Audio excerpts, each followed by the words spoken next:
Right, well, we're here today to talk about this book, New Perspectives on Peacetime Anglo-Japanese Military Relations, Old Friends, New Partners.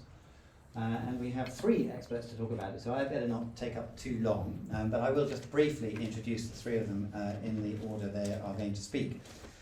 So, first of all, Dr. Thomas French is Professor of Modern Japanese History at Ritsumeikan University in Kyoto. And he is an expert in the history of Japan's self-defense forces right back to the very beginning, and he's written a chapter about the late 19th century at the start of the book, and he's also the editor of this book. And then our second speaker is Ra Mason, who is an expert on international relations, not just of Japan, but of the Indo-Pacific in general. He spoke here a few months ago about his new book on Okinawa, which is of course where so many of the American military bases are, and so it's an important potential flashpoint. And I should say that Ra doesn't actually say in the introduction I've got here, but you're at University of East Anglia. And then our third speaker, Philip Shetler-Jones, is a senior research fellow at RUSI, Royal United Services Institute. And he has been involved in various research projects to do with the collaboration that's going on currently, sort of increasing collaboration that's been going on in the military sphere between the UK and Japan. We are, of course, quite a long way apart geographically, as we all know, to our cost, but nevertheless there's quite a lot going on in that area, and Philip has been quite involved with it. So I think that will probably do from me for the introduction, and I will pass straight over to Professor French. Right, so I'll just briefly introduce the project and again lead over to the other two speakers. So in terms of background, again, as was mentioned, I previously worked on the history of the self-defense forces, although my chapter in the book is actually about the 19th century British garrison of Yokohama. Again, this volume, and again, actually this event today is the final product of one large research grant I had about, again, peacetime Anglo-Japanese military relations. And it also kind of bridges over to a new one I'm just beginning with a team involving, well, Japanese, British scholars, but also others as well from around the world, about the British Commonwealth Occupation Force just after the war in Chugoku and Shikoku, etc.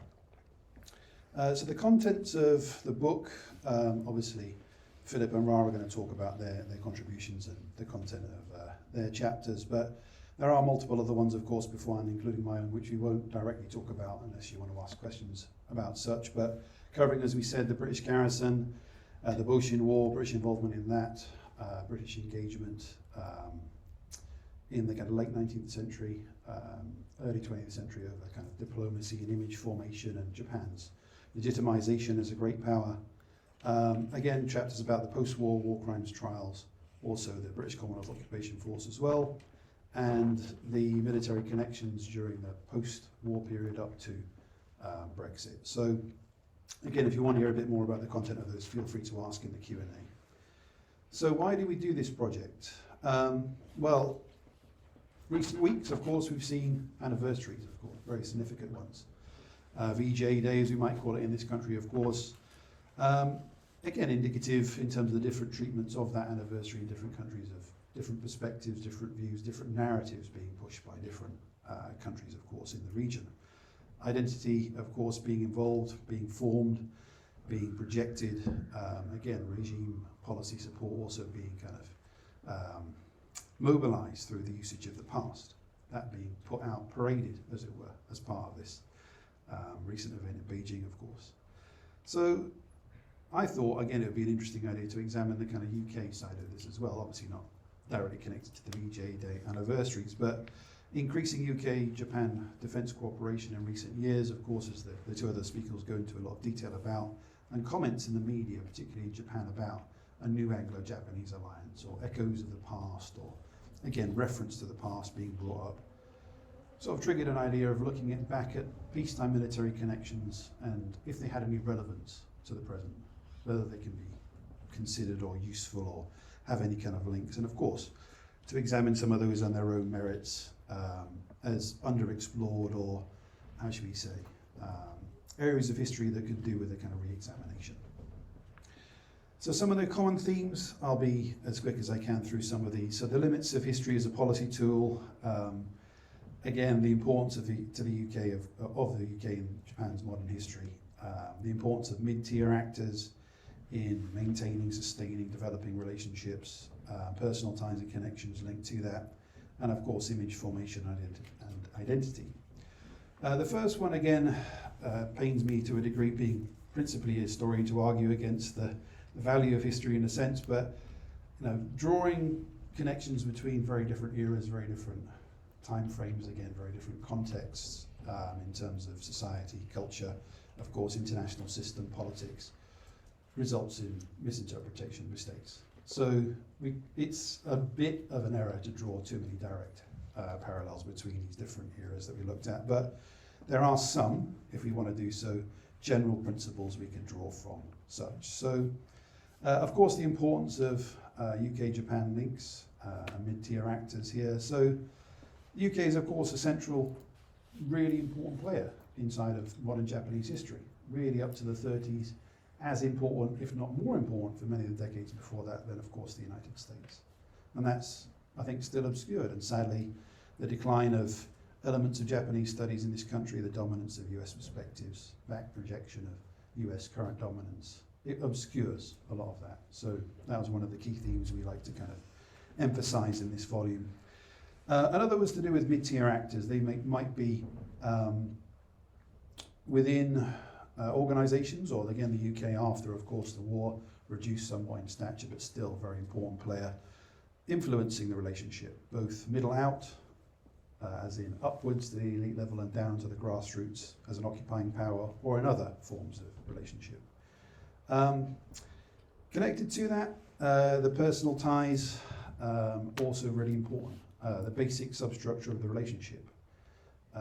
Personal links, personal friendships, or working relationships forming the kind of basis of all of the connections we looked at, and some of them having value, having an importance, even decades after the initial contact was made, and helping to maintain, perpetuate, support the relationship, and the importance of that for today's connections, of course, and maintaining and building up a new kind of generation of people involved in such. The last part again links to, I suppose, back to the first one really, of image formation and identity. So the UK is obviously directly involved in multiple different ways, indirectly and indirectly, in Japan's ascent to great power status in the late 19th century, early 20th century, of course. And that has, of course, imperial connections, imperial origins, imperial viewpoints. And this is indicative of the issues linking some of these events to the present. Not least, of course, the Anglo-Japanese alliance itself, as we'll come back to in a moment. So the conclusions, anyway. Past links are interesting to examine, interesting to generate ideas, and again, they're often referenced by policymakers, media, but they often result in oversimplified parallels that don't work if you hold them up. One-dimensional similarity, but other things totally different. Again, reference to the past ties is complicated by, of course, the imperial past, many of the episodes of which are repugnant, distinctly unpleasant. So, again, difficult using these to boost present ties in many, many cases. Again, major fact here is, of course, parts of Japanese society, particularly on the right footing, to come to terms with the legacy of the war, the deeds of Japan in the war, or even most of the young generation to be even aware of Japan's empire and the war, etc., because of flaws in education, middle school and secondary school, or just different emphasis on curricula. Again, as we said, the Anglo-Japanese alliance is an example of this itself. Inside it, it legitimizes the imperial claims of both powers in Asia. So it's not really something to be referred to without potentially irritating Korea or India, which are also partners in lots of the initiatives in East Asia at the moment, that both powers seek to project and seeks to work with. So if historical examples are to be used, maybe a more targeted approach might be useful, so smaller scale, more specific examples of things, or shared culture developing, or cooperation, or different eras. So the post-war era, the Beakoff project links to this one, or earlier exchanges, pre-empire and such. So to conclude for my part, the recommendations. Again, if there's enough going on now, again, as of course we've had the visit of the carrier strike group to Japan, there's less need to keep referring back to the past. Often referring to the past or some facts about such as like a conversation starter rather than a conversation in itself for most of these things. So the more links develop, the more they blossom, hopefully, the less need there is to refer to the past. It becomes less relevant, less important. And again, the willingness and opportunity of both sides to cooperate, of course, is there. There's no constituency, really. There's no political gains to be made, as there are, of course, inside many states in East Asia, of referring to the past, particularly. But other things need to be done. So the personal links, the mid-tier connections, really perhaps need some support, I think. Personnel exchanges, visits, ultimately institutionalization of connections would be fantastic on both, of course, the forces level, policy level, but also amongst the scholarly communities and the students too of both, particularly support of study of both countries from a perspective other than perhaps popular culture or other forms of culture. The politics, the history, the diplomacy, etc. would be a fantastic thing to support. Again, it could be something which might support a permanent structure. So the Jean Monnet chairs, for example, EU support around the world, meeting every year or every few years, and funded by the EU, based in all different universities around the world working on a similar topic. EU, of course, in that case, forming a permanent, ongoing network that's there to support the relationship.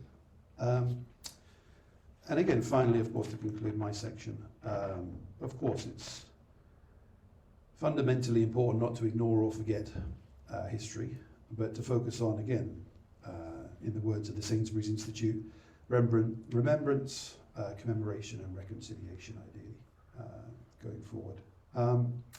And again, in this, the UK can prove to be a positive, ongoing example of historical reconciliation and partnership with Japan.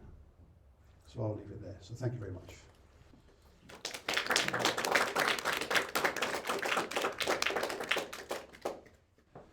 Thank you, Tom. Thank you as ever to the team at Daiwa, absolutely amazing, as always. And thank you to Philip, of course. It's brilliant to see this book come together. It's been a long time coming, and now it's here in physical form. Not many physical forms, but two at least in the shoe. So I'm going to talk a little bit about, Tom talked a lot about partnerships. I'm going to give you one sort of example of that, which is in the security sphere. And I wrote specifically about the post-Brexit UK-Japan security relationship. Now, I gather, I've come down from sunny Norfolk, but I hear on the grapevine that one or two people in London weren't that pleased about Brexit when it happened. But as it happened, strangely, and this is kind of counterintuitive, I realised as I wrote the chapter, there are actually some strange kind of push forces which post-Brexit pushed the UK and Japan relationship closer together, particularly in the security sphere. So I kind of look at some of those in the chapter, slightly controversial as that is. The first is probably straightforward military collaboration. And I'm going to look here at a few kind of quotes from different sources to give you a sense of how the language changed about this. So this is from the UK government. This is this year, actually, where we talk about ministers emphasise the UK and Japan's deep strategic alignment and reaffirm enhanced global strategic partnership. So that's pretty strong wording in terms of the partnership itself. And then you have actual kind of military forces, the Royal Navy, this comes from, talking about we mentioned the carrier strike group missions out in the Indo-Pacific, in the Japan Sea, and the Navy talked very kind of positively about this. We spoke up a lot about it, and I think probably Philip will talk a bit more about it as he was actually there, I think. But they talk about currently operating in the Sea of Japan with allies, and I put the emphasis on allies here, allies from the land of the rising sun. The reason I put the emphasis on allies is because probably a lot of you will be aware that Japan only has one formal alliance partner, right? That's the United States. And so up until recently we've normally talked about allies and partners, and UK has been kind of in the partner group in a lot of contexts. But now there's this clear, open discussion of an ally. So this is an interesting kind of change in emphasis. And then, of course, we have the actual practicalities, as represented by the picture that you can see there of the GCAP prototypes. This is the Global Combat Aircraft Programme, and you've got the UK, Japan, Italy.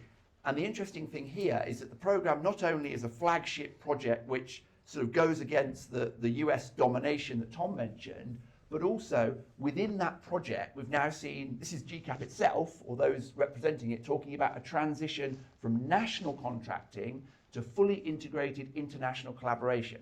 So in other words, this emphasis on not just public, national, state level interaction, but actual public-private collaboration.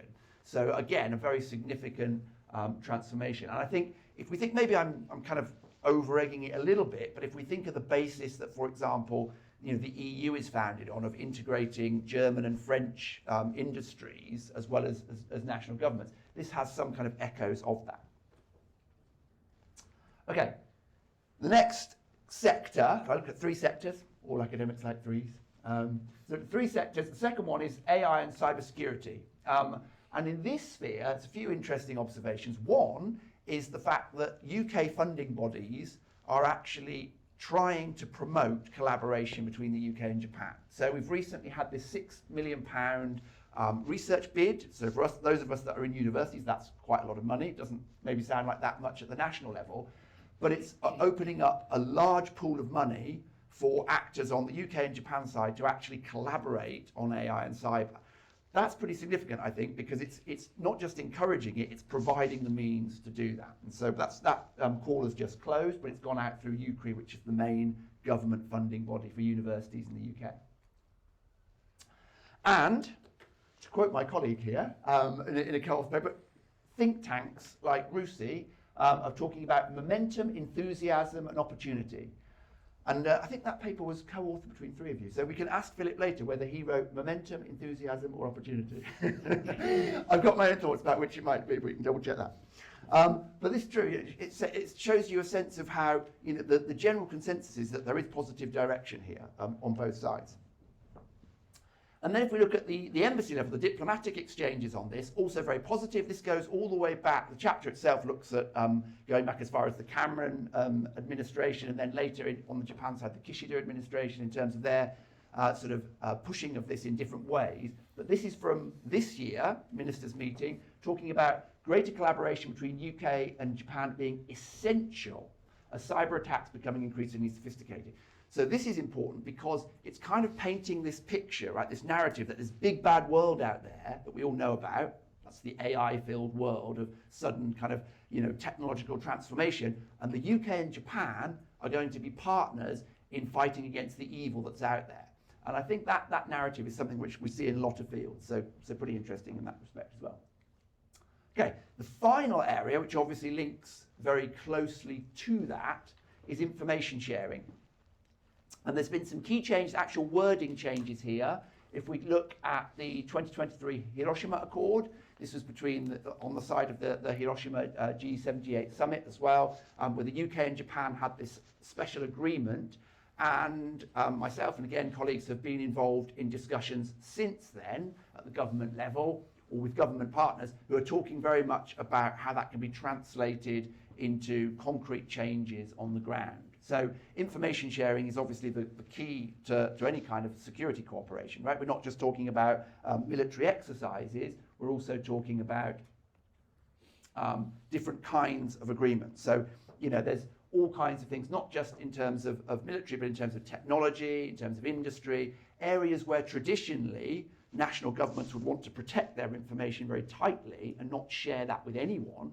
Even in quite sort of close relationships, there's areas where the UK and Japan are now openly pushing for greater information sharing, and particularly when it comes to operationalising those areas that we talked about before, AI and cyber and so forth, where they're seen as kind of trustworthy partners, that there isn't much danger to sharing that information, and there is massive positive gain from doing so. And that has been somewhat codified in the so-called DUFT, the DFFT, which talks about a vision for data-free flow with trust. So that is about maximising the speed and scale of the information that is being transferred and doing so in a trustable environment. That trust, more than anything, being between the UK and Japan. So quite a lot there, right? And if we think of those three areas, military, AI and cyber, and information, that already gives you a huge swathe of security that covers everything from energy security through to actual potential kind of combat operations. So I think mostly pretty positive. And I think we're going to hear even more positivity from Philip. So I'll hand over to him. Thank you. Good afternoon. Thanks to Daiwa and everybody who helped organise this and bring this together. As you say, this was a long time in the making, so it's really gratifying to see it coming out. We did it from sort of Bakumatsu to Brexit, and then I think I wrote my chapter when there was the previous deployment of the carrier strike group in 2021, either just coming up or just happening. And so now, 4 years on, we just had the second one.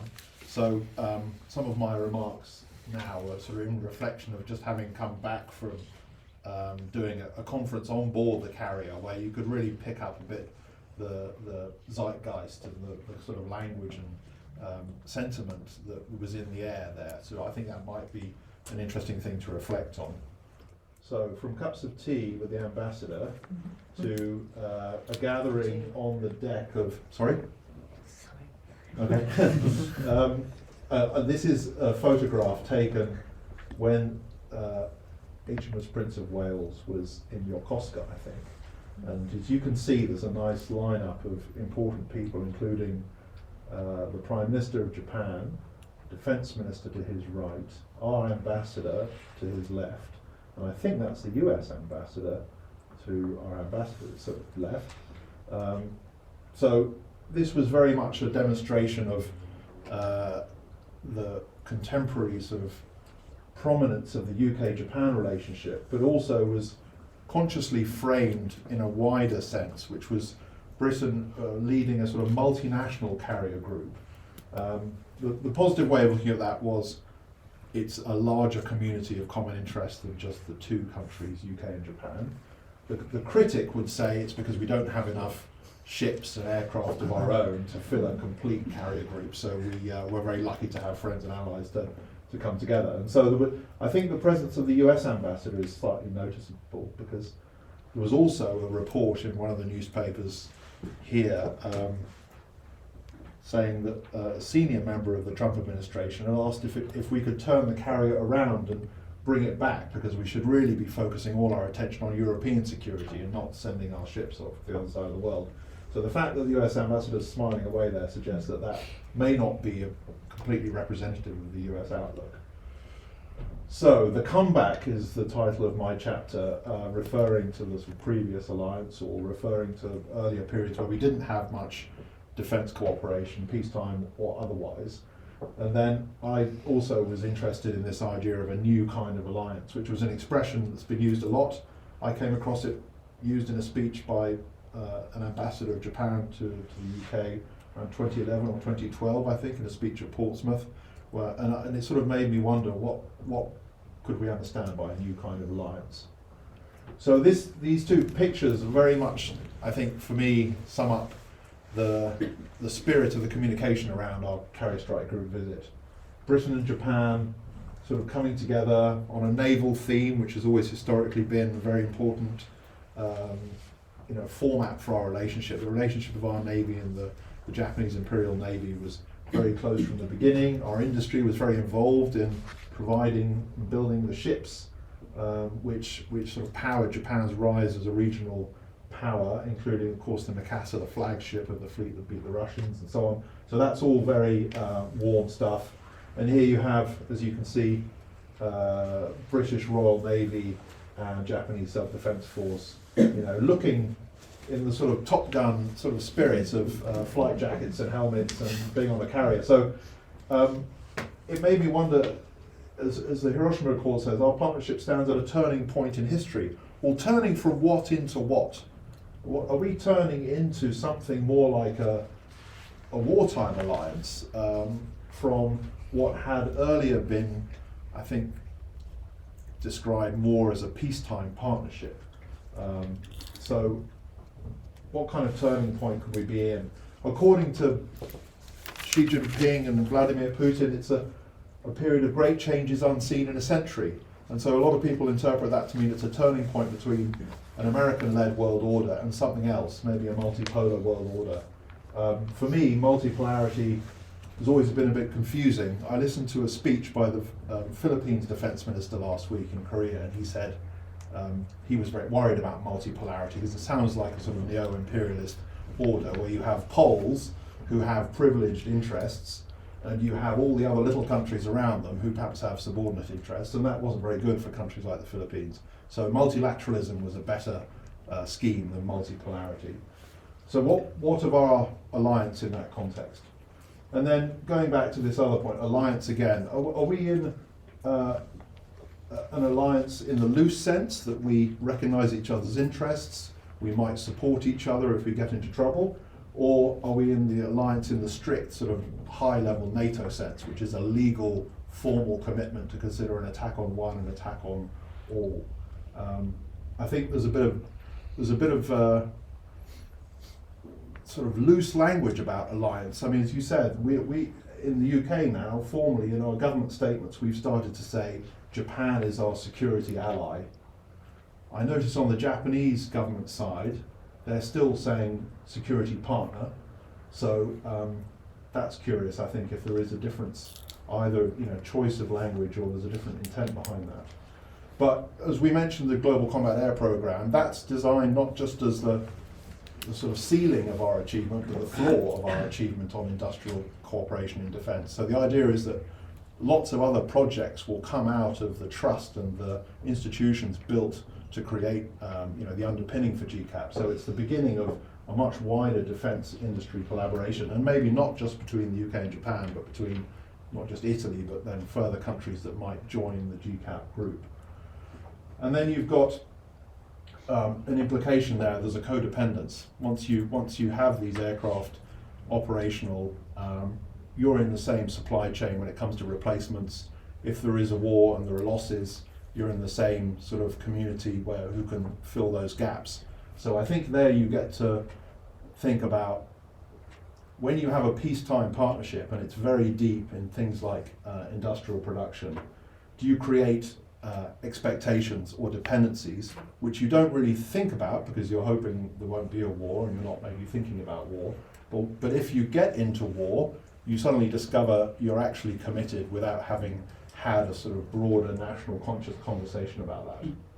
But we do have a very high level of trust as reflected in this sort of very sensitive national security programs like GCAP, and so you could ask whether, given that higher level of trust, are we actually leveraging that to the full advantage, or are we a bit taking it for granted? It's not something you could do with just any country. And then finally, a few thoughts about what we do next. I think it would be good now to sort of audit the assumptions behind the relationship. The current surge that we covered towards the end of the book, since about 2012, when this defence partnership started to be articulated in bilateral agreements and accompanied by these industrial projects, the world's changed quite a bit. I mean, Chinese power has become a much more important feature in international security, definitely for Japan, also for us. The war in Ukraine has, it started after the beginning of the UK-Japan agreement and then of course intensified in 2022.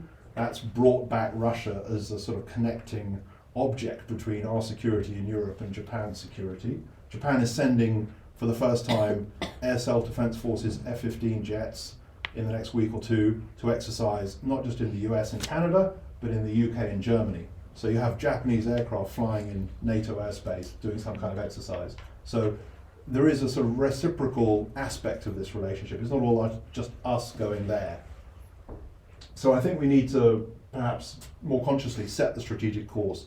Are we limiting this to a peacetime partnership, or are we getting into commitments and expectation raising for deterrence and potentially kind of a distribution of roles and capabilities for war? If we are, then we might need to think about the next step if we want to go there, which is within the US-Japan alliance. Of course, they have the legal treaty, but on a more practical operational level, you have defence guidelines. There was a guidelines issued in the late 70s. There was another set issued in 1997, and there was a third set in 2015.